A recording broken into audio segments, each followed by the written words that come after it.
بسم الله الرحمن الرحيم. أعوذ بالله من الشيطان الرجيم. ربنا زدنا علما.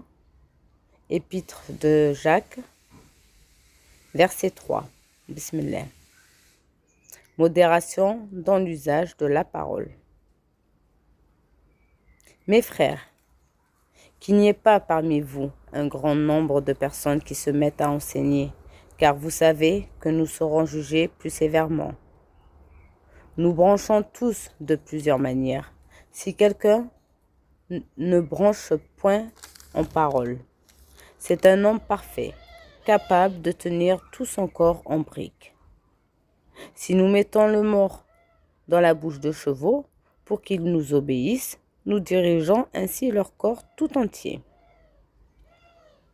Voici même les navires, qui sont si grands et que poussent les vents impétueux, sont dirigés par un très petit gouvernail au gré du pilote. De même, la langue est un petit membre, et elle se vante de grandes choses. Voyez comme un petit feu peut embrasser une grande forêt. La langue aussi est un feu. C'est le monde de l'iniquité.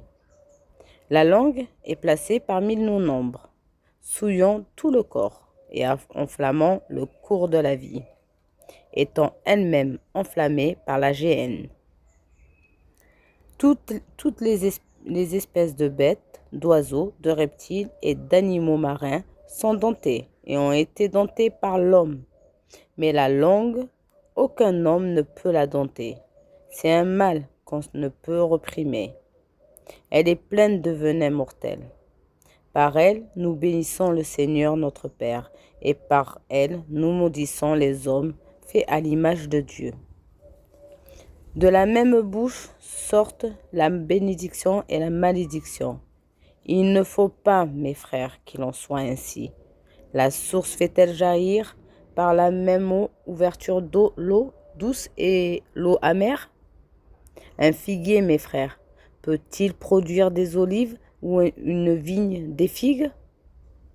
De l'eau salée ne peut pas non plus produire de l'eau douce. Lequel d'entre vous est sage et intelligent?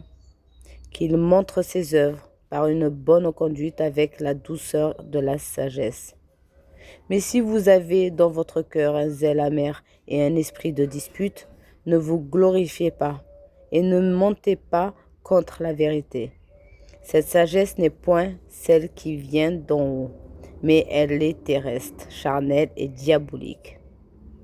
Car là où il y a un zèle d'amer et un esprit de dispute, il y a du désordre et toutes sortes de mauvaises actions. La sagesse d'en haut est premièrement pure, ainsi pacifiquement modérée, conciliante, pleine de miséricorde et de bons fruits. Exemple de duplicité, d'hypocrisie, le fruit de la justice, sème dans la paix par ceux qui recherchent la paix. La ilaha illallah, sadaqallahu al-azim.